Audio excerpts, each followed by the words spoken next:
What's up guys, my name is Ace, and welcome back to another gun guide. This is the series where I go into great detail with all of the stats of every one of the weapons in Modern Warfare. And in today's episode, we're going to be moving on to the brand new Marksman Rifle. This is the SPR-208. And kicking it off, as always, let's have a look at the damage profile. Now, I'm not going to read out all the damage numbers here, but basically what you need to know is in order to get a one-shot kill with this weapon, you have to hit the upper torso or the head. Although it is worth mentioning, there is a bicep multiplier as well, which a lot of guns don't have. And this bicep multiplier basically means you can still get that one-shot kill potential, at least within the closer ranges, but you'll notice even with the upper torso, it does drop off to 90 damage at longer ranges. So when you are at a really long range, which we'll look at in a little bit, you do have to hit the head in order to get a one-shot kill.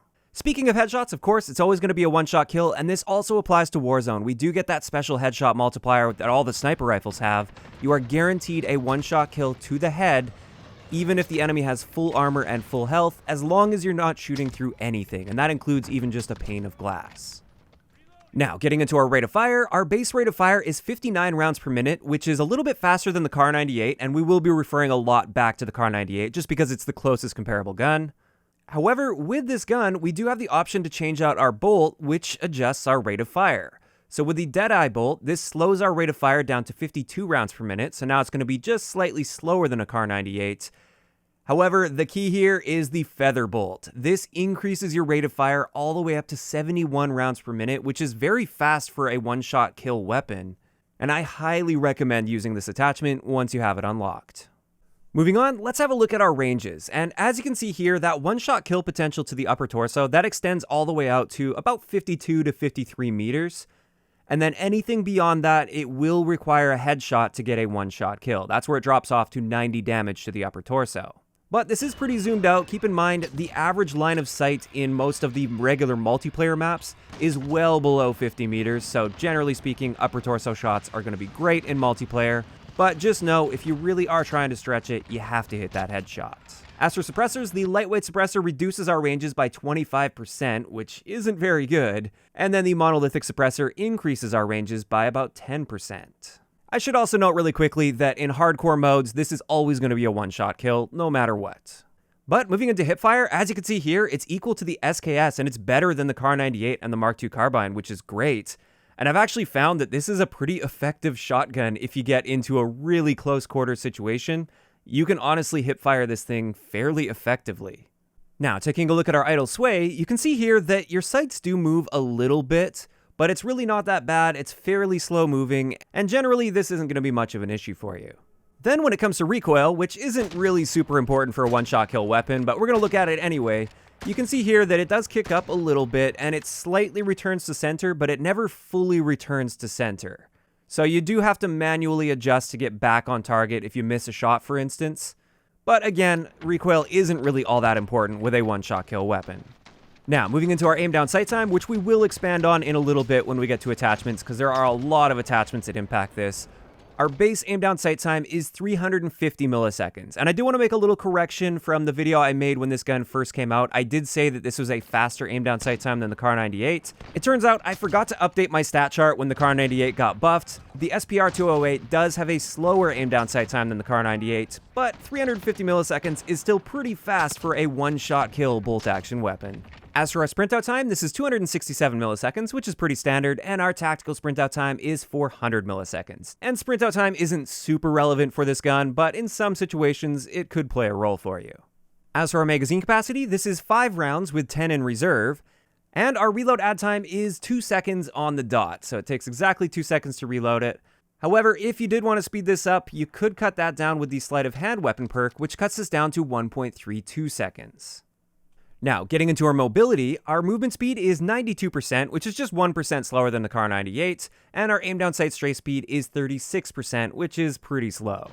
But with that, there's just one last base stat that I wanted to have a look at, and this is bullet drop, which is quite important, more so for Warzone. It doesn't apply too much in regular multiplayer, although in ground war, it definitely starts to play a role because you start stretching your ranges out. So with the base ammunition for this gun, assuming we're not using any barrels or anything, this is the highest that you're able to aim while still getting a hit on the top of the enemy's head. And keep in mind, this is at exactly 100 meters. Any higher than this and you won't be able to get a hit. So that's the effective bullet drop of this gun. And normally I would go into all of the barrels here and show you the bullet drop with all the individual barrels, but this isn't relevant, at least not currently, because both the 300 Norma Mag and the 338 Lapua ammunition turns this gun into a straight up hit scan weapon, which means it literally eliminates bullet drop and bullet travel time. So that means it's really just not relevant for me to cover it in this video. If and when they do patch that, I will be sure to cover the bullet drop in much greater detail.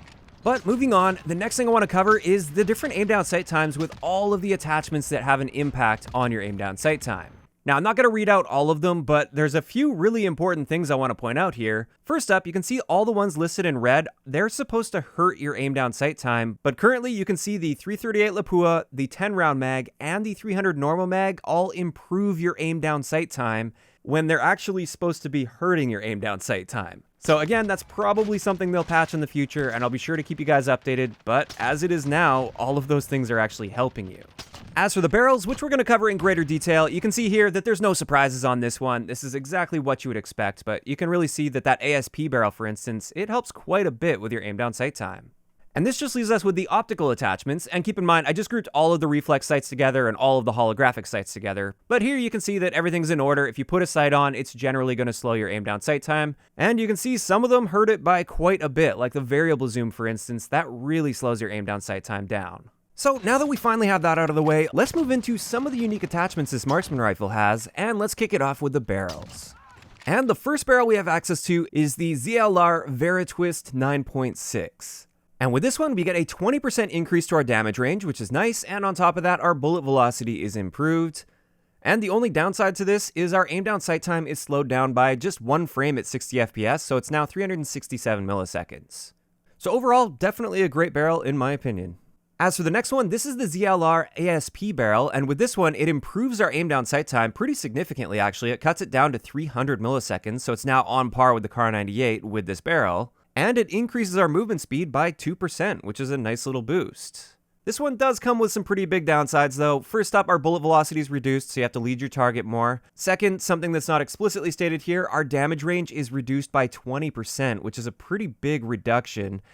Then third, our recoil control is decreased, and recoil isn't that important like I said earlier, but I still wanted to show you the side by side here. You can definitely see there's more recoil, so that just means you're going to have to put a bit more effort in between shots to counteract that recoil. And then finally, it does hurt our aiming stability. As a result, even though the upsides are really nice for this, there are other ways that we can improve our aim down sight time and movement speed that don't involve all of these downsides, and therefore I generally recommend staying away from this barrel unless you're playing something like Shipment, for instance.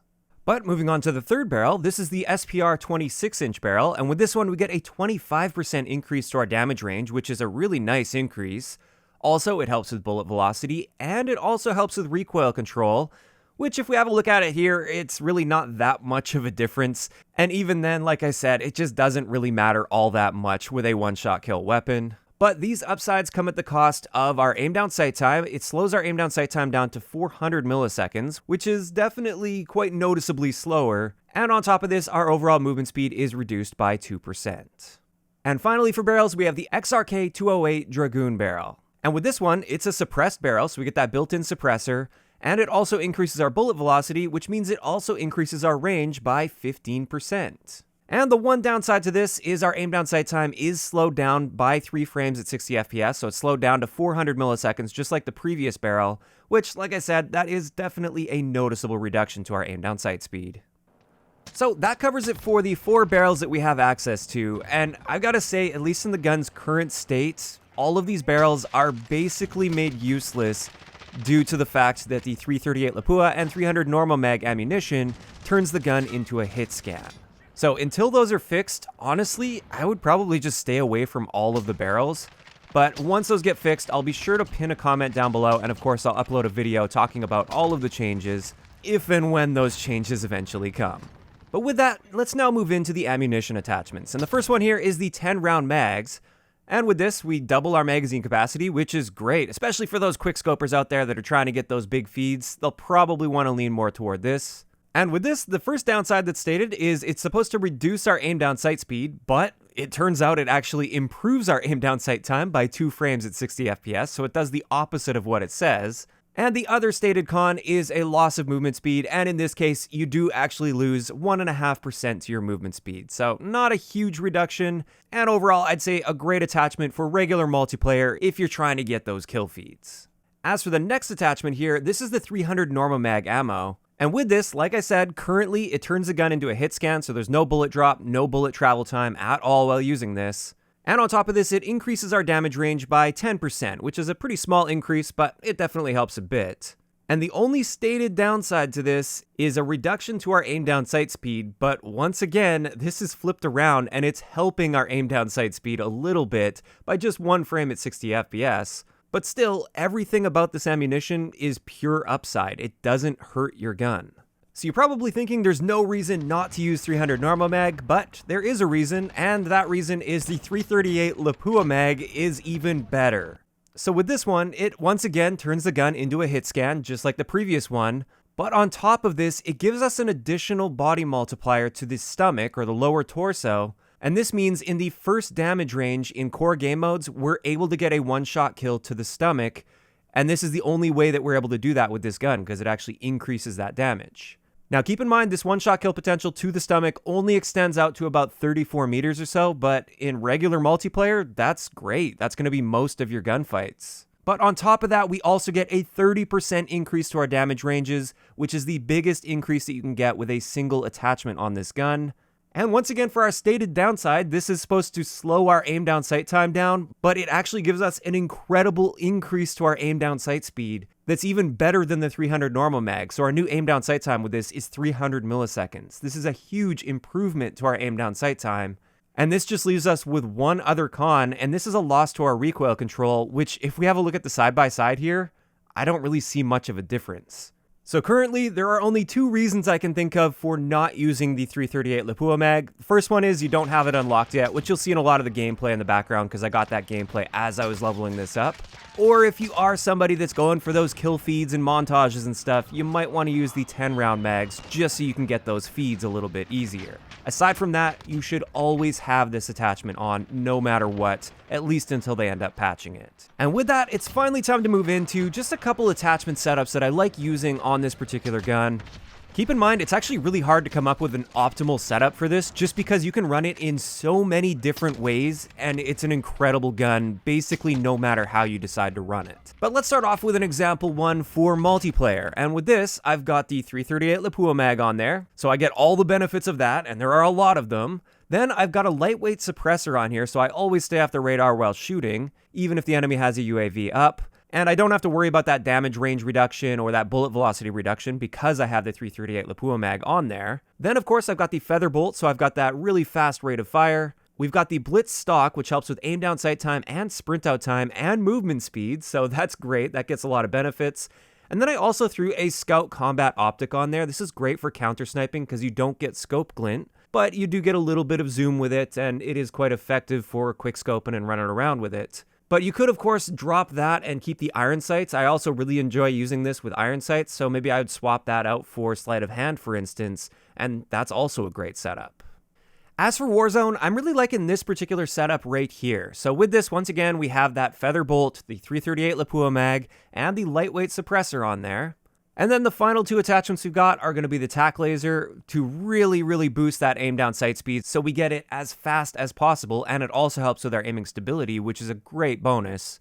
And then we've got the regular sniper scope on here. This setup is great in Warzone, especially right now while it's hit scan with the 338 Lapua, because really you just put the reticle on their head at any range, pull the trigger, and they're dead. And yeah, that's pretty much it. This gun is incredibly powerful. If you take a look at it compared to the Kar 98, it's basically just a Kar 98, but better in almost every single way that you can think of. And the Kar 98 was already an incredible marksman rifle, so I definitely think there's going to be some fixes and some minor nerfs that will be made to this gun in the not too distant future, because clearly it's just too good in relation to the similar guns. And I know anytime I say something is a little too good and I predict that it will end up getting a nerf in some area, A lot of people get upset with that, thinking that I'm the one that's nerfing it, or I'm the one that's forcing them to nerf it or something, but that's not how it goes. I'm just able to recognize when something is overpowered in relation to the other guns, and this allows me to predict what they're going to be doing with it. So I'm not calling for a nerf to this gun, but it's pretty obvious to me that it will end up getting a nerf, or at the very least some fixes so that it can't be hit scan anymore. And with that, that's pretty much it. That's going to wrap it up for today's episode. I'd like to know in the comments section below, what do you guys think of this new Marksman Rifle? Do you agree with me? Do you think it is a little bit on the overpowered side at this point and probably in need of some tweaks?